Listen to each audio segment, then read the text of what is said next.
आले तर काय माझे अजून तर माझ दिसले नाही. बोले नंतर बोलेच आहे ते आपल्या कुठल्याही भक्ताला नाराज करत नाही. तुम्ही सध्या सदाचारी आणि विवेकी असतात. तसेच लाखो करोडो भक्ताय या भूतलावर महादेवाचे अनंत मानले आणि तुझा एकीच नाही निदान तुझा एकी तरी का नसावा असं का म्हणताय सगळ्यांना.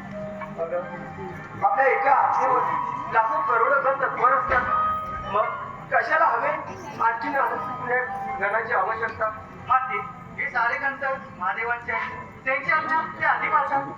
हो सगळी नंदी भृंगी हे तर त्यांची आज्ञा मानतातच. परंतु महादेवाची आज्ञा त्यांच्यासाठी अति महत्वाची असते. जर माझे तुम्ही आज्ञा दिली आणि महादेवाने टाळली तर तुमची आज्ञा कोणी पाळणार नाही. तुमचं म्हणणंही बरोबर आहे. मागे स्नानासाठी गेले असताना मी नदीला पारा करण्यासाठी सांगितलं. परंतु माझ्या वेताक्षणी माझी आज्ञा तो विसरून गेला. मला काहीतरी केलं पाहिजे. या तुम्ही